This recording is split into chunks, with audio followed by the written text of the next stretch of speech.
26일째입니다. 부활주일 후 네 번째 목요일입니다. 오순절 성령 강림 사건 이후에 달라진 대표적인 사람들은 베드로를 비롯한 제자들이었습니다. 그들에게 달라진 현상 중에 우리가 잘 아는 것이 방언의 사건. 방언 사건은 어디를 가든 어떤 대상과도 소통할 수 있는 땅끝까지로 복음의 증인이 되라는 말씀의 실제적 능력이었습니다. 그러나 사실 또 다른 능력이 매우 중요한 부분이 있었어요. 요엘 선지자를 통해서 예언되었던 말씀의 성취인데 사도행전 2장에 그게 기록되어 있죠.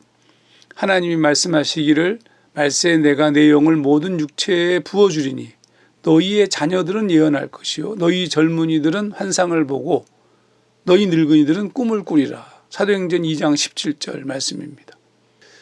이제 묵시적 시각을 갖게 되었다는 겁니다. 감춰진 것들을 보기 시작하였다. 그동안 내가 보지 못하던 것들이 보이기 시작하였다. 즉 주님의 눈으로 세상을 보는 현상이 벌어진 겁니다.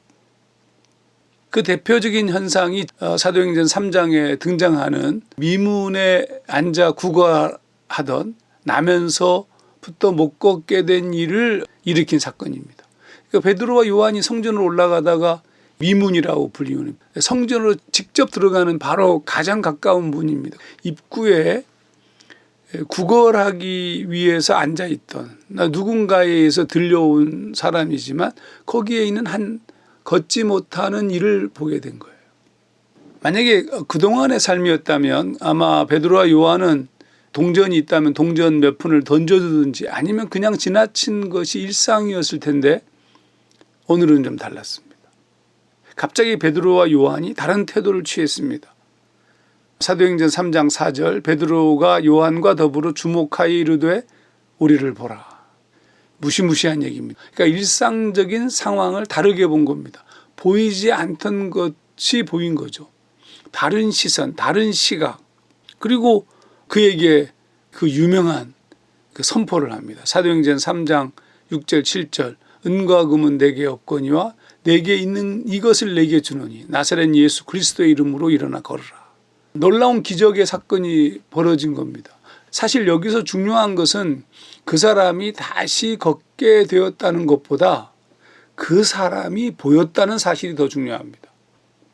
늘상 지나가던 일상적 생활의 패턴이 바뀐 거예요. 아무것도 하지 못하고 그냥 지나가던 그 세상이 이제 그들이 관여할 수 있는 세상이 되었다.